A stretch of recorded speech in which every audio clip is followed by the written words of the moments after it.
Have you ever learned a perfect English sentence, then forgotten it the moment a real person spoke to you? Today, we are going to fix that in the most natural way possible.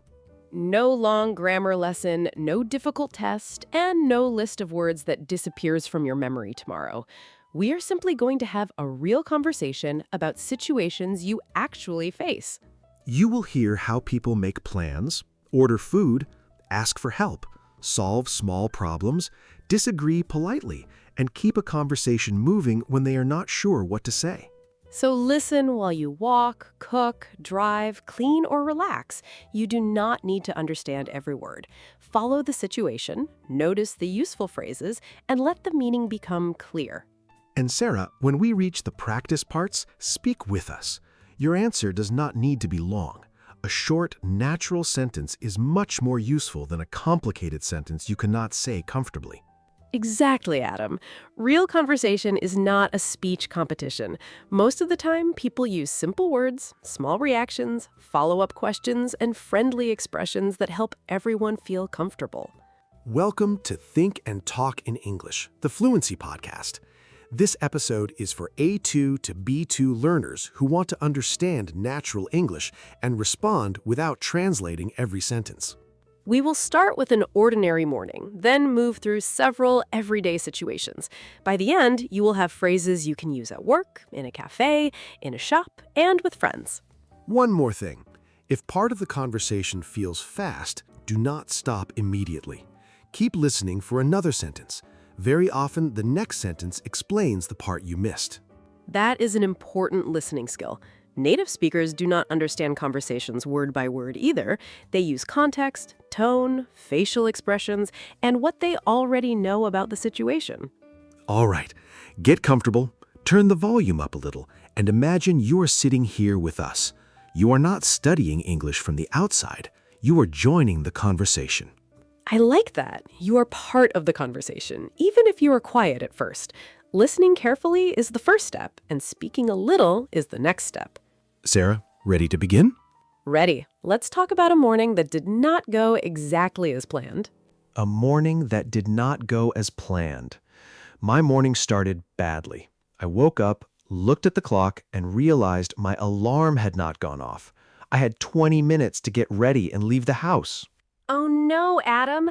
That moment is terrible because your mind is still half asleep, but suddenly everything feels urgent. What did you do first? Honestly, I stood beside the bed for a few seconds trying to understand what day it was. Then I rushed to the bathroom and got dressed as quickly as I could. Did you have breakfast, or did breakfast become one of those things you planned to do but never actually did? Breakfast disappeared completely. I grabbed a banana, put it in my bag, and told myself I would eat it later. I also tried to make coffee, which was a mistake. Let me guess, you were in a hurry, so something went wrong. Exactly. I forgot to put my cup under the coffee machine. For 3 or 4 seconds, I just watched coffee pour onto the kitchen counter. That is the kind of mistake that makes you question every decision you have made since waking up. Did you clean it? I cleaned most of it, but I'm sure I left one small brown river behind. Then I ran outside and saw the bus leaving the stop. So you missed it by a few seconds. In that situation, a natural phrase is, I just missed the bus. The word just means it happened only moments ago. Right. You can also say, the bus pulled away as I arrived. That gives a clearer picture. I was close enough to see it, but not close enough to get on. What happened next? Did you wait for another bus, call someone, or start walking? I checked the timetable and saw the next bus would arrive in 15 minutes. I sent a message to work saying, I'm running a little late, but I'm on my way. That is a useful, natural message. You explain the problem, but you also show that you're already doing something about it. Running late and explaining a delay. Sarah, let's stay with that situation because almost everyone needs to explain a delay sometimes. The key is to be clear, brief, and honest. Yes, Adam, if you write a very long story about the alarm, the coffee, the banana, and the bus, the other person may wonder whether you were creating an excuse. A simple message works better. Sorry, I'm running about 10 minutes late. The bus was delayed, but I should be there by 9:15. Notice the phrase, I should be there by 9:15. Here, should means that is your best estimate. You expect to arrive by that time. If you're not certain, say, I'm hoping to be there by 9:15 or I'll keep you updated. That sounds responsible without promising something you cannot control. And when you finally arrive, you can say, thanks for waiting, instead of repeating sorry 5 times. It moves the conversation forward in a positive way. That is a great point. Thanks for waiting recognizes the other person's time. Then, if necessary, you can add one short explanation. Let's imagine I'm waiting for you outside a cafe. You arrive late and say, I'm so sorry, the traffic was much worse than I expected. I might answer, no worries, I only got here a few minutes ago. Even if I arrived earlier, I may say that to help you relax. That is a friendly social habit, Adam. We sometimes make the problem sound smaller because we do not want the other person to feel uncomfortable. But in a professional situation, do not pretend the delay is unimportant. Acknowledge it and give useful information. I apologize for the delay. Shall we get started? Shall we get started is a polite way to move into the meeting. You've apologized, and now you're showing respect by focusing on the task. Listeners, think of one place where you sometimes arrive late. How would you explain it in 1 or 2 clear sentences? Try this pattern. Sorry, I'm running a little late because of blank. I should be there by blank. Put your own information in the blanks. Ordering at a cafe without sounding like a textbook. Sarah, since we are already outside a cafe, let's go in. Ordering food or drinks is one of the most common English situations, but textbook conversations can sound too formal. True, Adam. You do not need to say, I would like to purchase 1 hot beverage. Please do not say that unless you are a robot visiting Earth for the first time. A natural order could be, could I get a medium flat white, please? Or, can I have a small latte, please? Both are polite and common. Could I get is especially useful because you can use it for almost anything on the menu. What if I want to change something? For example, I want oat milk, less sugar, or no ice. Add the change after the main item. Could I get an iced coffee with oat milk and no sugar, please? Keep it simple and say the most important details clearly. Sometimes the person serving you asks a question very quickly, having here or taking away. Learners may know every word, but still need a second to process it. You can answer, for here, please, or to go, please. In some countries, you will also hear, take away, please. Then they may ask, anything else? If you are finished, say, that's all, thanks.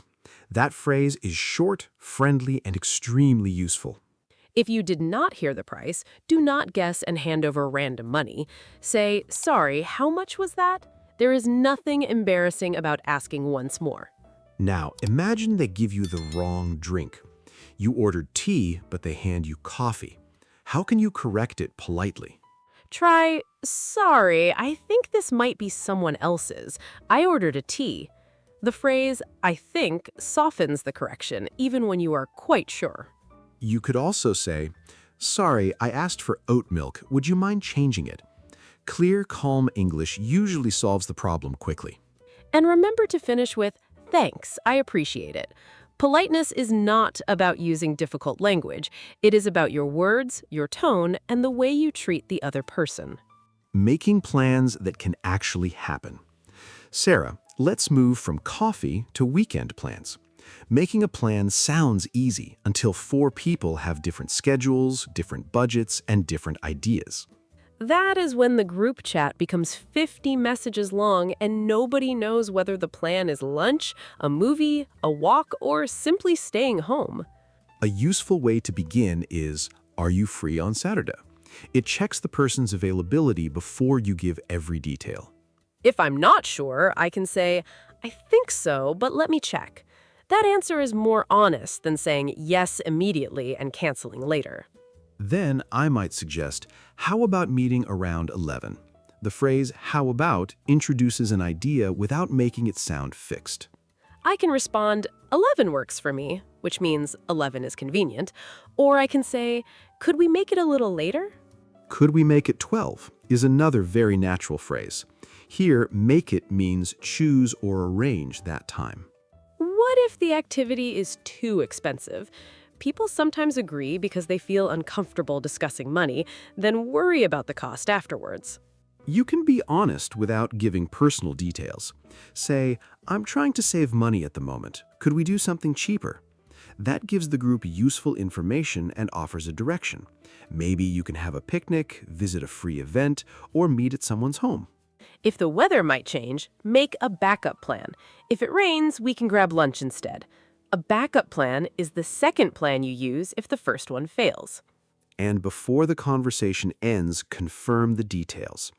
Great, so we're meeting outside the station at 12 on Saturday. Confirmation prevents those messages on Saturday morning. Where are we meeting? What time did we say? Was that this Saturday or next Saturday?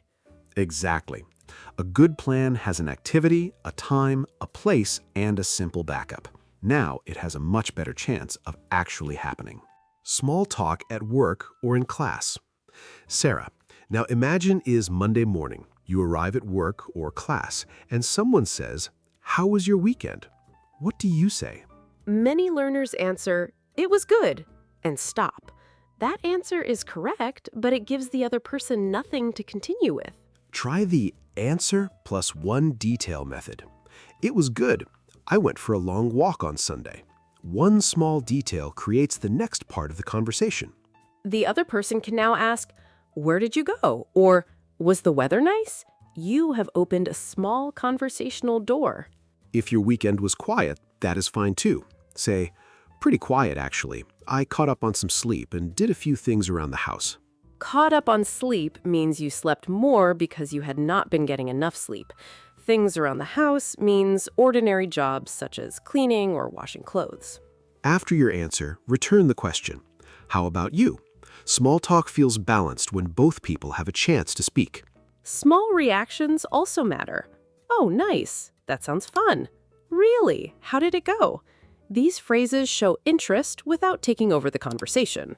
Suppose someone says they had a difficult weekend because their child was sick. That sounds fun would clearly be the wrong reaction.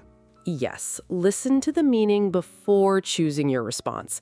You could say, "Oh, I'm sorry to hear that. Are they feeling better now?" Natural conversation is not only about correct grammar. It is about responding to the person's situation and emotion. And you do not need to ask very personal questions. If someone gives a short answer and changes the subject, respect that signal. A safe follow-up might be, "Do you have much on today?" That means, "Are you busy today?" It works well with coworkers or classmates. Then the conversation can naturally end with, "Well, I'd better get started. Have a good morning." Small talk does not need to continue forever. Asking for help and clarifying information. Sarah, let's talk about a situation that makes many learners nervous. You need help, but you do not know exactly how to ask. Start with a simple opening. "Excuse me, could you help me with something?" Then explain the problem in short steps. At work, I might say, "I'm having trouble opening this file. Could you take a quick look when you have a moment?" When you have a moment shows that you respect the person's time. If the problem is urgent, be clear. "Could you look at this now? The client is waiting." What if someone explains the answer, but they speak quickly and you understand only half of it? Do not pretend. Say, "Sorry, I didn't quite follow that." The word "quite" makes the sentence sound softer and means you did not completely understand. You can ask for a specific kind of help. "Could you show me one more time?" "Could you give me an example?" Or, "Which button do I press first?" Specific questions are easier to answer. Instead of saying, "I don't understand anything," identify the exact point where you became confused. Another excellent phrase is, "So if I understand correctly, I need to send this form by Friday. Is that right?" That is called checking your understanding. You repeat the main information in your own words and give the other person a chance to correct you. If a word is unfamiliar, ask directly. "What does pending mean in this message?"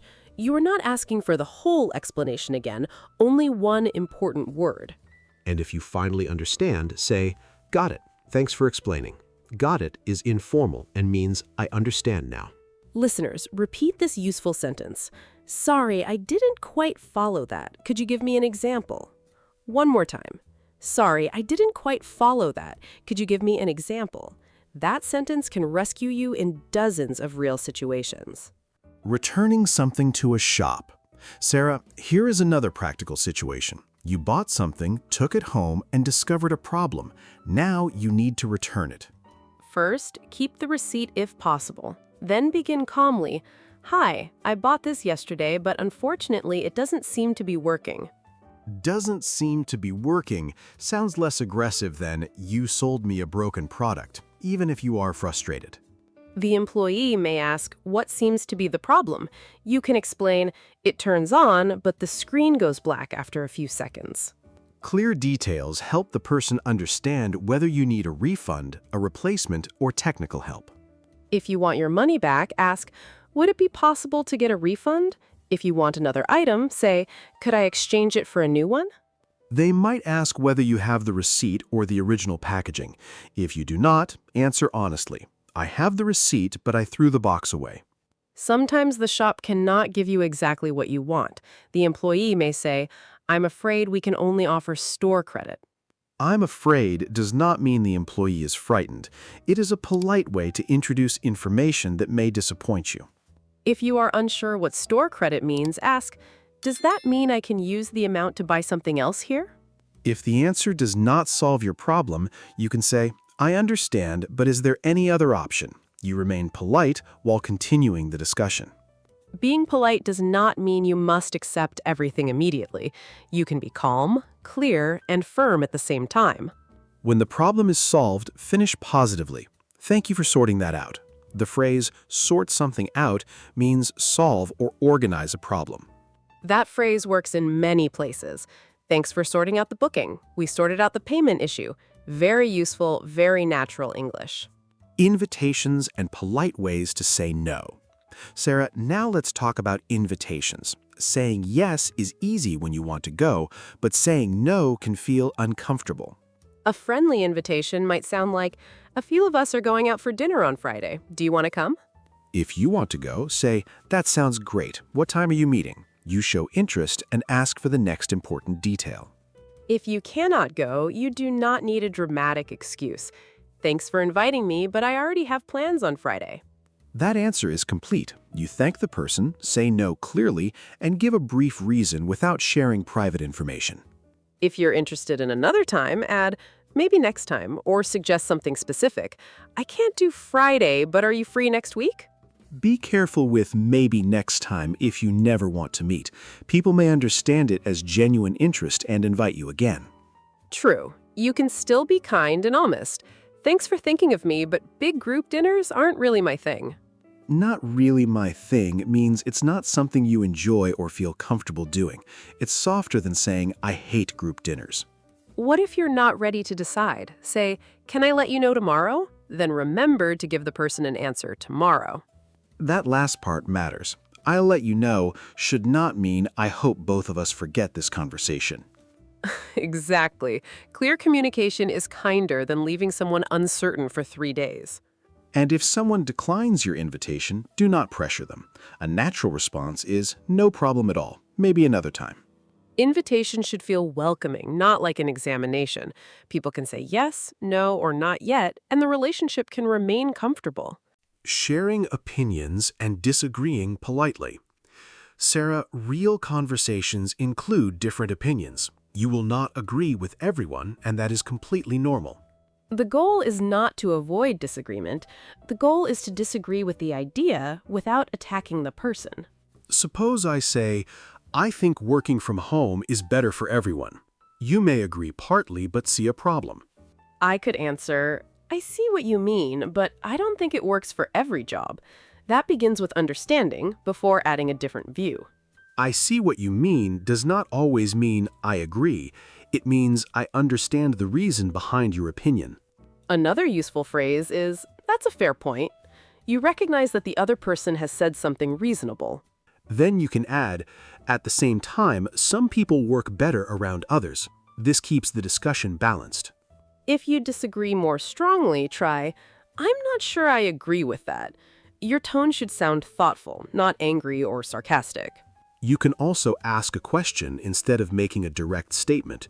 Do you think that would still work for new employees?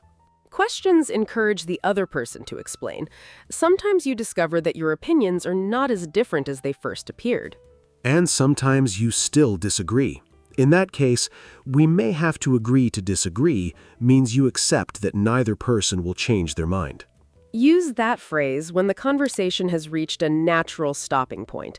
Do not use it immediately to avoid listening. Listeners, think of a simple topic: city life or country life, mornings or evenings, cooking or eating out. Give your opinion and one reason. Then practice a polite disagreement. I see what you mean, but I prefer blank because blank. This is useful language for classes, meetings, and friendly conversations. Rescheduling an appointment by phone. Phone calls can be harder than face-to-face conversations because you cannot see the other person's expression or lips. That is why it helps to prepare your opening sentence. Hi, I'm calling about my appointment on Thursday afternoon. The receptionist may ask for your name or booking number. Give the information slowly, especially if your name is unfamiliar to them. If they do not hear it, spell it.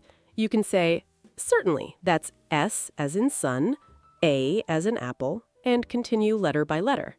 Then explain what you need. Unfortunately, I can't make it on Thursday. Is there any chance I could move it to next week? I can't make it is a common way to say you cannot attend. It works for appointments, meetings, classes, and social plans. The receptionist may offer a time that doesn't work. You can say, I'm afraid I'm working that afternoon. Do you have anything after 3? Anything after 3 means any available appointment later than 3 o'clock. It keeps the request short. When they offer a suitable time, confirm it. Tuesday at 3:30 works for me. Could you please confirm the address? Before ending the call, repeat the main details. Great, so that's Tuesday the 14th at 3:30. This is especially important with dates because the 14th and the 40th can sound similar on a poor phone connection. If the sound is unclear, say, the line is breaking up. Could you repeat the date, please? Breaking up means the sound is stopping and starting. Finally, end with, thanks for your help. Have a good day. You do not need a long goodbye. A successful phone call isn't one where you speak perfectly. It's one where both people finish with the same correct information. Solving an everyday problem at home. Let's imagine you live with a roommate or share a space with family. Small problems can grow when nobody talks about them. For example, the kitchen is often messy, but you do not want to begin with, you never clean anything. Words such as always and never can make people defensive. They feel attacked, so they stop listening to the actual problem.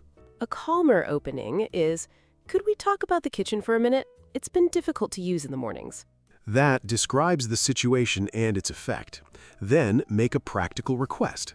Could we both clean our dishes before going to bed? The other person may explain, I've been getting home really late and I'm exhausted. Listening does not mean the problem disappears, but it helps you find a fair solution. You might say, I understand. Would it help if we made a simple cleaning schedule? Now the conversation is about solving the problem together. If the request feels unfair, say so calmly. I'm happy to do my share, but I don't think I can clean the whole kitchen every night. Do my share means do the part that is fairly your responsibility. It's useful when discussing work, money, or household tasks. Another common home problem is noise. You can say, would you mind turning the music down after 10? I have to get up early. Giving a reason helps the request make sense. You are not saying the other person can never enjoy music. And if someone asks you to change something, avoid answering immediately when you feel annoyed. Take a breath and make sure you understand. A useful response is, okay, I didn't realize it was bothering you. I'll keep it down. That acknowledges the effect without starting an argument. Small problems are easier to solve when people talk early, use specific examples, and focus on what can change from now on. Talking about feelings and stress naturally. Everyday conversation is not only about plans and problems. Sometimes someone asks, how are you? And you want to give a real answer. You can say, I'm okay, just a bit tired, or I've had a stressful week, to be honest. These answers are honest without becoming too detailed. To be honest signals that you are sharing your true feeling. Use it naturally, not before every sentence. If someone tells you they are stressed, do not immediately give 10 pieces of advice. First, respond to the feeling. You might say, "That sounds really difficult," or "I'm sorry you're dealing with that." Then ask, "Do you want to talk about it?"